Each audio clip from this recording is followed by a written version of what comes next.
짐 사장, 말귀를 못 알아듣네? 다음 달부터 월세 500이야 싫으면 당장 짐 싸서 나가든가. 교통사고로 죽은 친구의 아들을 친자식처럼 키워온 쭈꾸미 가게 주인 심씨.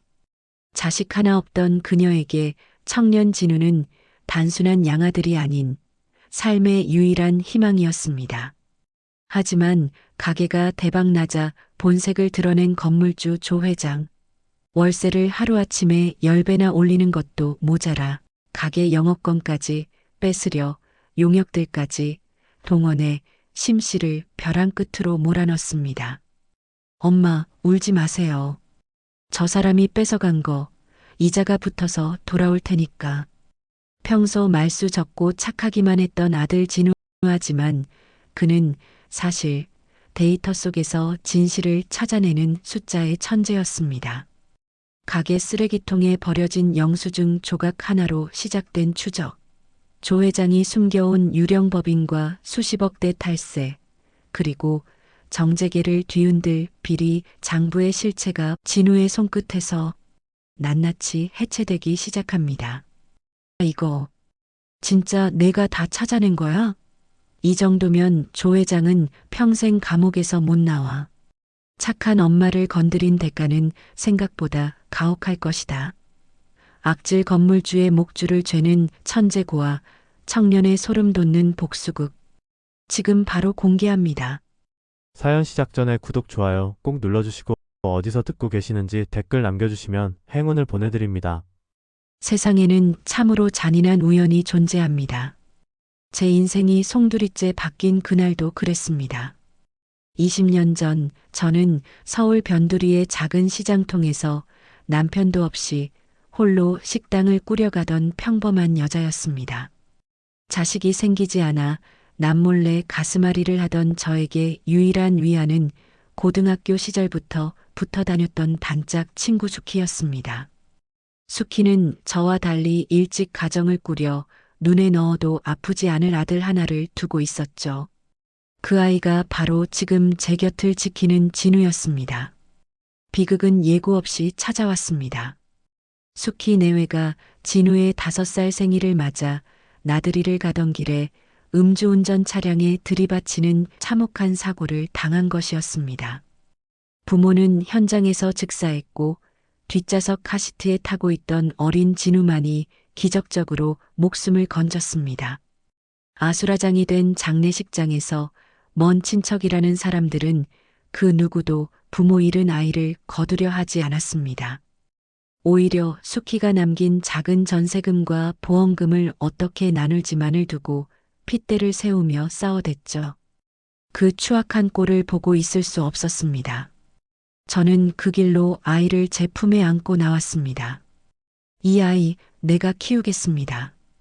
그러니까 다들 손 떼세요. 제 단호한 말에 사람들은 기다렸다는 듯 흩어졌고 그렇게 진우는 제 아들이 되었습니다. 자식 복 없던 제 팔자에 하늘이 내려준 아픈 손가락이자 선물이라고 생각했습니다. 저는 진우를 위해서라면 못할 것이 없었습니다. 시장통 바닥에서 온갖 무시를 당하면서도 쭈꾸미를 볶고 또 볶았습니다. 매운 연기에 눈이 따가워 눈물을 흘리면서도 방 안에서 책을 파고 있는 진우의 뒷모습만 보면 배가 불렀습니다. 진우는 어릴 때부터 남달랐습니다. 가르쳐주지 않아도 숫자를 줄줄 외웠고 제가 대충 적어놓은 가계부의 오차를 단번에 찾아내어 저를 놀라게 했습니다.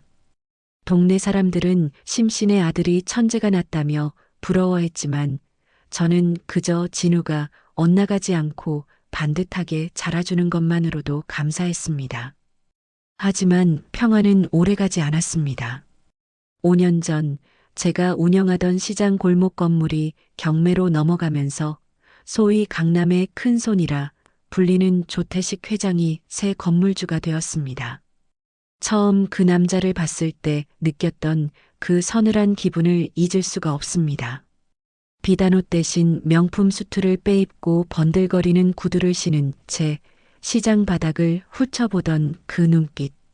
그것은 사람을 보는 눈이 아니라 얼마짜리 고깃 덩어리인지를 계산하는 백정의 눈빛과 똑같았습니다. 조 회장은 건물을 인수하자마자 터무니없는 요구를 하기 시작했습니다. 이 지저분한 쭈꾸미 냄새 때문에 건물 가치가 떨어진다며 저를 대놓고 구박했죠. 하지만 진우의 대학 등록금과 장래를 생각하면 저는 그 수모를 견뎌야만 했습니다. 밤낮 없이 주방에서 구슬땀을 흘린 덕분에 저희 가게는 SNS에서 소문난 맛집이 되었고 손님들은 문전성시를 이루었습니다. 이제 좀 살만해지나 싶었던 그때 조 회장의 검은 마수가 드디어 제 목을 죄어오기 시작했습니다. 그는 제 아들 진우가 제 친자식이 아니라는 사실, 그리고 제가 진우를 정식 입양 절차 없이 키워왔던 과거의 행정적 허점을 어디선가 알아내어 저를 협박하기 시작했습니다. 심 사장, 무단 점유에 아동 약취까지 엮으면 내 인생 종치는 건 한순간이야. 좋은 말로 할 때 이 가게 비워. 돈에 미친 괴물은 제가 평생 일궈온 삶의 터전뿐만 아니라 제 목숨보다 소중한 아들과의 인연까지 난도질하려 들었습니다. 이것은 시작에 불과했습니다. 조 회장이 제 무릎을 꿇리기 위해 동원한 비열한 수단들은 상상을 초월했습니다. 과연 우리 모자는 이 거대한 권력과 탐욕의 파도를 버텨낼 수 있을까요? 진우의 무표정하게 빛나는 안경 너머로 조 회장은 꿈에도 모를 거대한 반격의 숫자들이 계산되고 있다는 사실을 그때의 저는 미처 알지 못했습니다. 조태식 회장의 갑질은 날이 갈수록 교묘하고 잔인해졌습니다. 처음에는 단순히 월세를 올리겠다는 통보였지만 제가 버티자 그는 본격적으로 제 삶의 숨통을 끊어놓으려 들었습니다. 그는 건물의 노후화를 핑계로 주방 하수도를 수시로 막아버리거나 한여름에 전기를 차단해 냉장고 안에 식재료를 통째로 썩게 만들었습니다. 손님들이 길게 줄을 서는 주말이면 어디서 구했는지 험악하게 생긴 사내들을 가게 앞에 세워두고 험악한 분위기를 조성했습니다. 장사를 방해하는 그들의 파렴치한 행동에 손님들은 발길을 돌렸고 저는 비어가는 테이블을 보며 가슴이 타들어가는 것 같았습니다. 하지만 저를 가장 고통스럽게 만든 것은 따로 있었습니다. 조 회장은 제 아들 진우를 볼 때마다 피 한 방울 안 섞인 놈이 붙어 있는 걸 보니 기생충이 따로 없다며 입에 담지 못할 모욕을 퍼부었습니다. 그 말을 들을 때마다 제 가슴은 난도질 당하는 기분이었지만 정작 진우는 동요하지 않았습니다. 아들은 그저 묵묵히 노트북을 두드리거나 조 회장이 던지고 간 서류들을 물끄러미 바라볼 뿐이었죠. 저는 그런 진우가 상처를 받았을까봐 전전긍긍하며 매일 밤 아들의 방 앞에서 발을 동동 굴렀습니다. 사건이 일어난 것은 어느 비 내리는 화요일 오후였습니다. 조 회장은 평소처럼 비싼 수트를 차려입고 나타나 쭈꾸미 양념이 튀었다며 제 앞치마를 발로 걷어차며 소리를 질렀습니다. 다음 달까지 권리금 포기각서 쓰고 나가라고 했지? 안 그러면 내 아들놈 학교에 이 집안의 추잡한 비밀 다 까발려줄 테니까. 그의 비열한 협박에 제가 바들바들 떨며 주저앉으려던 찰나 주방 구석에서 조용히 재료를 손질하던 진우가 일어섰습니다. 아들의 눈빛은 평소와 달랐습니다.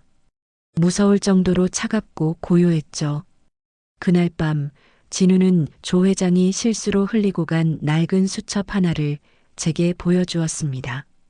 그것은 조 회장이 평소 가지고 다니던 스케줄러였는데 그 안에는 암호 같은 숫자들과 여러 개의 법인 명의가 빼곡히 적혀 있었습니다. 평범한 사람이 봤다면 그저 복잡한 낙서처럼 보였겠지만 숫자에 천재적인 감각을 가진 진우에게는 그것이 거대한 범죄의 지도처럼 보였던 모양입니다.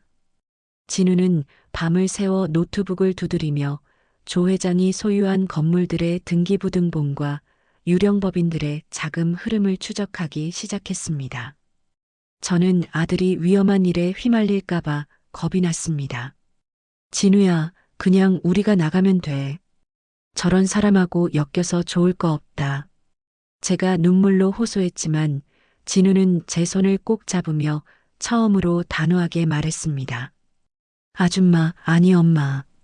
20년 동안 절 키우면서 흘린 눈물, 저 사람이 다 돌려주게 만들 거예요. 저 사람은 자기가 얼마나 큰 죄를 지었는지 아직 모르고 있어요. 아들의 목소리에는 그 어떤 흔들림도 없었습니다. 며칠 뒤 진우는 조 회장의 유령법인 중 하나가 국가 보조금을 횡령하고 수십억 대의 세금을 포탈하고 있다는 결정적인 증거를 포착해냈습니다. 조 회장이 그동안 강남의 큰손으로 불리며 쌓아올린 명성이 사실은 수많은 탈세와 비리로 만들어진 모래성이었다는 사실이 드러나는 순간이었습니다. 특히 조 회장이 재개발 지역의 땅을 사들이기 위해 공무원들에게 뇌물을 건넨 정황이 담긴 파일까지 진우의 손끝에서 복구되었습니다. 이제 반격의 준비는 끝났습니다. 진우는 이 방대한 자료들을 정리해 자신이 아는 유일한 정의로운 인물, 오래전 시장 골목에서 우연히 알게 된 베테랑 형사 김준기 경감에게 전달할 계획을 세웠습니다. 조 회장은 자신이 밟고 있는 개미가 독을 품은 정갈이라는 사실을 꿈에도 모른 채 여전히 저희를 내쫓을 궁리만 하고 있었습니다. 과연 조 회장의 그 오만한 미소가 언제까지 유지될 수 있을까요? 진실의 소용돌이가 조 회장의 목을 향해 서서히 다가가고 있었습니다. 조 회장의 압박은 이제 단순한 괴롭힘을 넘어 생존을 위협하는 수준에 이르렀습니다. 그는 구청 위생과와 소방서에 허위 제보를 넣어 하루가 멀다 하고 단속반을 가게로 보냈습니다. 멀쩡한 가게에 영업 정지 처분을 내리겠다며 으름장을 놓는 공무원들 뒤에서 조 회장은 비릿한 미소를 지으며 승리를 확신하는 듯 했습니다. 심 사장, 이제 곧 길바닥으로 나앉게 생겼는데 소감이 어때? 내 아들놈 앞날도 참 깜깜하겠어. 그의 비웃음이 비수가 되어 꽂혔지만 저는 입술을 깨물며 버텼습니다. 진우의 눈빛이 아직 살아있었기 때문입니다. 그 무렵 진우는 매일 밤 불 꺼진 가게 구석에서 김준기 형사님과 은밀한 만남을 가졌습니다. 김 형사님은 과거 시장 골목 소매치기범을 잡으러 왔다가 제가 내어준 따뜻한 쭈꾸미 한 그릇에 인연을 맺은 분이었죠.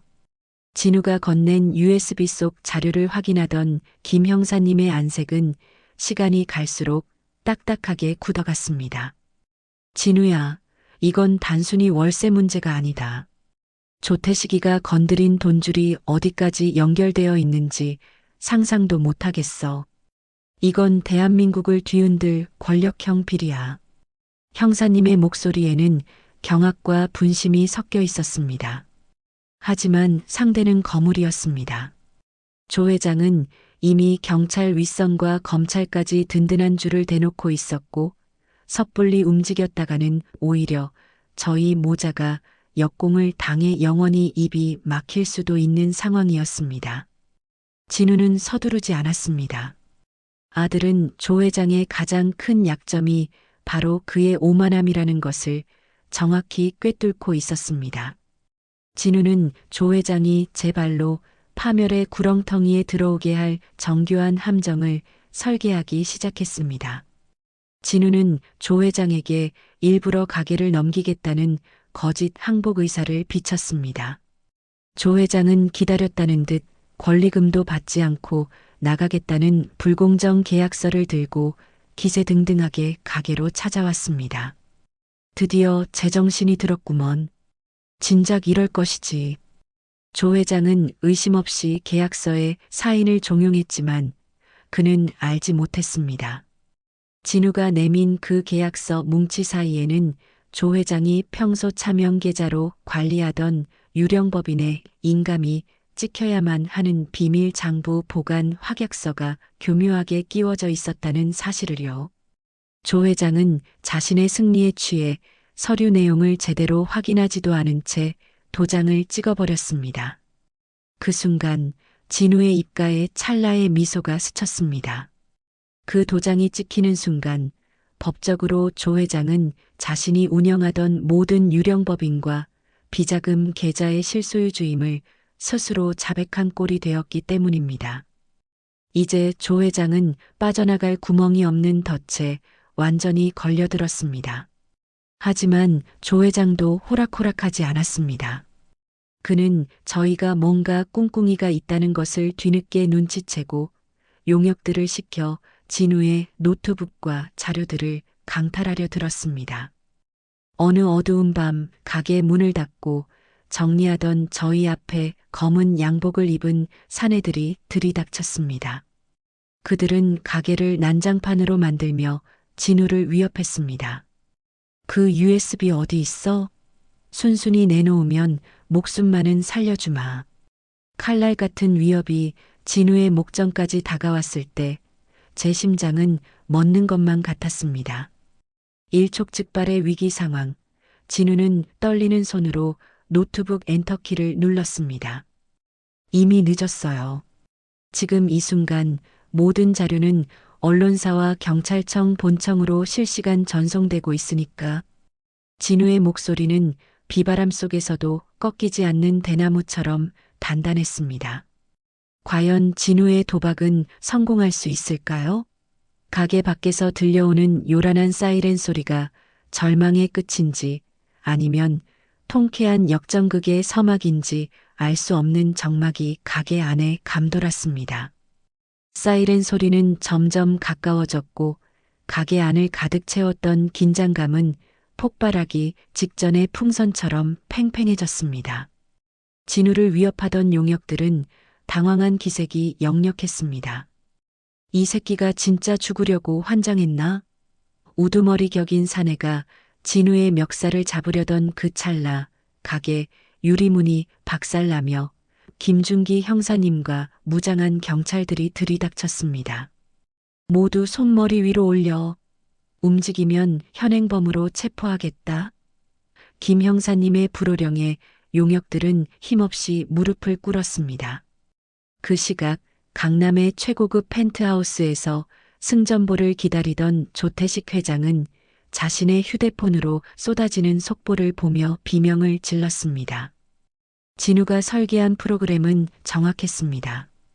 조 회장이 비자금 세탁을 위해 사용했던 차명 계좌의 입출금 내역 그리고 뇌물을 받은 고위 공직자들의 실명이 담긴 리스트가 대형 포털 사이트 메인 화면을 장악한 것이었습니다. 조 회장이 그토록 오만하게 휘둘렀던 권력의 상징들이 이제는 그의 목을 조르는 밧줄이 되어 돌아왔습니다. 조 회장은 급히 해외 도피를 시도하려 했지만 이미 공항은 출국 금지 조치로 막힌 상태였습니다. 결국 그는 수백 명의 기자들이 깔린 경찰서 포토라인 앞에 서게 되었습니다. 불과 며칠 전까지만 해도 제 앞치마를 발로 차며 기생충이라 비웃던 그 당당함은 어디론가 사라지고 그는 초라하게 고개를 숙인 채 기억이 나지 않는다는 비겁한 변명만 늘어놓았습니다. 하지만 진우가 확보한 증거는 너무나도 완벽했습니다. 경찰청 압수수색 결과 조 회장의 비밀 금고에서는 진우가 예상했던 대로 수십 개의 가짜 법인 인감과 함께 제가 운영하던 가게를 강제로 뺏으려 했던 상세한 시나리오가 적힌 문서까지 발견되었습니다. 특히 그가 양반 가문의 후손인 척 행세하기 위해 조상들의 족보까지 위조했다는 사실이 밝혀지자 세상 사람들은 그의 추악한 허영심에 혀를 내둘렀습니다. 평생을 가짜로 살아온 남자의 인생이 그렇게 무너져 내리고 있었습니다. 저는 TV 화면을 통해 포승줄에 묶인 조 회장의 모습을 보며 하염없이 눈물을 흘렸습니다. 20년 전 부모 잃은 진우를 품에 안았을 때 느꼈던 그 막막함과 두려움, 그리고 조 회장에게 핍박받으며 느꼈던 그 억울함이 한꺼번에 씻겨 내려가는 기분이었습니다. 진우는 제 옆에 조용히 다가와 젖은 제 손을 꼭 잡아주었습니다. 엄마, 이제 끝났어요. 더 이상 누구도 우릴 무시하지 못할 거예요. 아들의 목소리는 비 온 뒤 갠 하늘처럼 맑고 깊었습니다. 하지만 재판은 이제 시작이었습니다. 조 회장은 거대 로펌의 변호사들을 선임해 해킹으로 얻은 증거는 효력이 없다며 마지막 발악을 준비하고 있었습니다. 그는 여전히 돈의 힘을 믿고 있었고 옥중에서도 인맥을 동원해 김 형사님과 저희를 압박하려 들었습니다. 그러나 그는 하나만 알고 둘은 몰랐습니다. 진우가 준비한 것은 단순한 해킹 자료가 아니었습니다. 조 회장 본인이 직접 사인하고 도장 찍은 그가 승리의 전리품이라 믿었던 그 계약서들이 법정에서 그의 심장을 찌를 최후의 무기로 남아 있었으니까요. 이제 안성 고을의 작은 쭈꾸미 가게 주인과 천재 청년의 이야기는 단순히 한 건물주와의 싸움을 넘어 대한민국을 뒤흔드는 정의의 상징이 되었습니다. 사람들은 쭈꾸미 모자의 기적이라 부르며 저희를 응원하기 시작했습니다. 과연 법정에서 조 회장은 어떤 최후를 맞이하게 될까요? 진우의 안경 너머로 비치는 차가운 진실의 빛이 법정의 어둠을 낱낱이 밝힐 준비를 마쳤습니다. 법정의 공기는 차갑다 못해 살벌했습니다. 피고인석에 앉은 조태식 회장은 여전히 정신을 못 차린 듯 거물급 변호사들을 병풍처럼 두르고 오만한 표정을 짓고 있었습니다. 그의 변호인단은 예상대로 진우가 수집한 디지털 증거들의 절차적 결함을 물고 늘어지며 출처불명의 해킹 자료로 선량한 사업가를 모함하고 있다고 목소리를 높였습니다. 방청객들 사이에서는 불안한 웅성거림이 터져나왔고 저는 진우의 손을 꼭 쥔 채 마른 침을 삼켰습니다. 하지만 재판장석 앞에 선 진우는 조금의 흔들림도 없었습니다. 증언대에 올라선 아들은 차분한 목소리로 준비해온 서류 뭉치를 꺼냈습니다. 피고 측은 증거가 조작되었다고 주장하지만 이 서류들은 피고 본인이 직접 사인하고 인감을 찍은 원본들입니다. 진우가 내민 것은 조 회장이 승리에 취해 제대로 읽지도 않고 도장을 찍었던 그 계약서들이었습니다. 그 서류들이 스크린에 띄워지자 법정은 일순간 정적에 휩싸였습니다.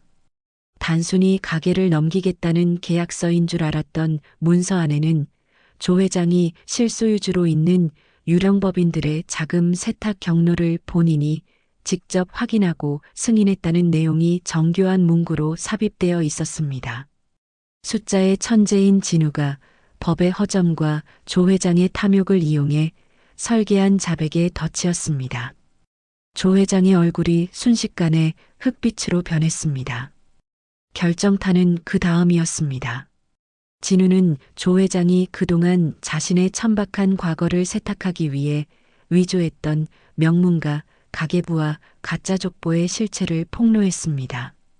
조 회장은 자신이 유서 깊은 양반 가문의 적통이라 주장하며 고결한 척 행세해왔지만 진우가 추적한 결과 그는 과거 다른 지역에서 수차례 사기 전가를 쌓고 도망치던 중 신분을 세탁한 인물임이 드러났습니다. 피고는 돈으로 신분을 사고 숫자로 진실을 덮으려 했습니다. 하지만 세상에 완벽한 숫자는 있어도 영원한 거짓은 없습니다. 진우의 일침이 법정에 울려 퍼지자 조 회장은 이성을 잃고 소리를 질렀습니다. 이 기생충 같은 놈이 감히 어디서 내 놈이 뭘 안다고 그래. 그가 발악하며 진우에게 달려들려 하자 경위들이 그를 거칠게 제압했습니다. 그 순간 그의 머리에서 번들거리던 명품 부분 가발이 벗겨지며 흉측하게 벗겨진 정수리가 드러났습니다. 겉만 번지르르하게 치장했던 그의 인생이 얼마나 조잡하고 가짜였는지를 상징하는 처참한 광경이었습니다. 재판장은 엄중한 목소리로 판결을 내렸습니다. 횡령, 배임, 세금 포탈, 그리고 아동 약취 및 유괴 협박까지 조 회장에게는 법정 최고형에 가까운 중형이 선고되었습니다.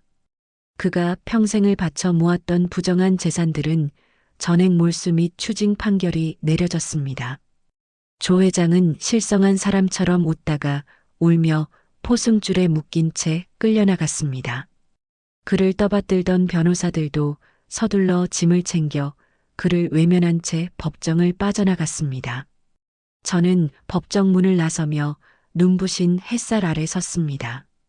20년 전 수키의 장례식장에서 어린 진우를 안고 나오며 느꼈던 그 막막한 공포가 비로소 완전히 사라지는 것을 느꼈습니다.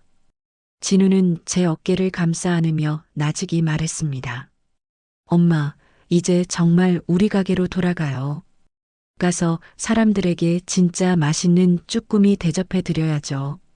저는 아들의 가슴에 얼굴을 묻고 참아왔던 통곡을 터뜨렸습니다. 그것은 슬픔의 눈물이 아니라 정의가 승리했다는 안도와 피보다 진한 사랑의 확인이었습니다. 조태식 회장의 몰락 이후 저희의 작은 쭈꾸미 가게는 이전보다 훨씬 더 활기찬 일상을 되찾았습니다. 사건이 매스컴을 통해 알려지면서 전국 각지에서 손님들이 찾아와 정말 장하다, 고생 많았다며 제 손을 꼭 잡아주셨습니다. 조 회장이 기생충이라 비하하며 짓밟으려 했던 이 작은 가게는 이제 단순히 맛집을 넘어 평범한 사람들이 거대 권력의 갑질에 맞서 이겨낸 승리의 성지가 되었습니다. 무엇보다 큰 변화는 제 아들 진우의 삶이었습니다. 김준기 형사님은 진우의 그 놀라운 데이터 분석 능력을 높이 평가하며 경찰청 디지털 범죄 수사팀의 자문 역할을 제안했습니다. 진우는 이제 낡은 노트북 하나로 우리 가족을 지키는 것을 넘어 조 회장 같은 괴물들에게 고통받는 또 다른 약자들을 돕는 길을 걷기 시작했습니다. 하지만 진우는 아무리 바빠도 저녁이면 앞치마를 두르고 주방으로 달려와 제 곁을 지킵니다. 엄마, 수사하는 것보다 쭈꾸미 볶는 게 적성에 더 맞는 것 같은데요? 라며 배시시 웃는 아들을 보며 저는 비로소 완성된 행복을 느낍니다. 조 회장은 감옥에서도 여전히 자신의 잘못을 인정하지 못한 채 몰락한 자신의 재산을 찾겠다며 허망한 소송을 이어가고 있다고 들었습니다. 하지만 그가 평생을 믿어온 돈과 가짜 명예는 이제 흔적도 없이 사라졌습니다. 세상 사람들은 조 회장의 사례를 보며 다시금 깨닫습니다. 아무리 화려한 수트로 가리고 위조된 족보로 신분을 세탁해도 그 안의 추악한 본색은 결국 숫자의 진실과 사람의 정 앞에서 낱낱이 파헤쳐진다는 사실을 말입니다. 저는 매일 아침 가게 문을 열 때마다 수키의 사진을 보며 인사를 건넵니다. 수키야, 내 아들 정말 잘 컸지? 우리 진우가 이 엄마를 지켜줬어. 피 한 방울 섞이지 않았지만 20년 전 그 아이를 품에 안은 순간부터 우리는 이미 운명보다 강한 끈으로 연결된 가족이었습니다. 사람들은 인연이 하늘에서 뚝 떨어지는 것이라 말하지만 저는 믿습니다. 매일 같은 음식을 나눠 먹고 같은 고통을 견디며 서로의 눈물을 닦아주는 그 시간들이야말로 세상에서 가장 단단한 혈연을 만든다는 것을요. 이제 안성 장터 골목에는 고소한 불향과 함께 사람들의 웃음소리가 끊이지 않습니다. 천재 아들을 둔 쭈꾸미집 아줌마의 이야기는 장터 사람들 사이에서 전설처럼 회자되며 오늘도 누군가에게 희망이 되고 있습니다. 돈보다 귀한 것이 사람이고 권력보다 강한 것이 진실이라는 이 당연한 이치가 우리 모자의 삶을 통해 증명된 것만으로도 저는 더 바랄 것이 없습니다. 시청해주신 여러분, 여러분의 곁에도 피보다 진한 마음으로 당신을 지켜줄 누군가가 있나요? 혹시 지금 힘든 터널을 지나고 있다면 기억하세요. 진실은 반드시 승리하며 당신의 진심은 그 어떤 숫자로도 계산할 수 없는 기적을 만들어낼 것입니다. 천재 청년과 억척 엄마의 기막힌 동행, 그 긴 여정을 함께 해주셔서 감사합니다. 늘 건강하고 행복하십시오. 오늘 준비한 이야기는 여기까지입니다. 쭈꾸미 한 그릇에 담긴 진심과 천재 청년의 통쾌한 복수극, 재미있게 보셨나요? 구독과 좋아요는 또 다른 기적 같은 이야기를 만드는 힘이 됩니다. 지금까지 시청해주셔서 감사합니다.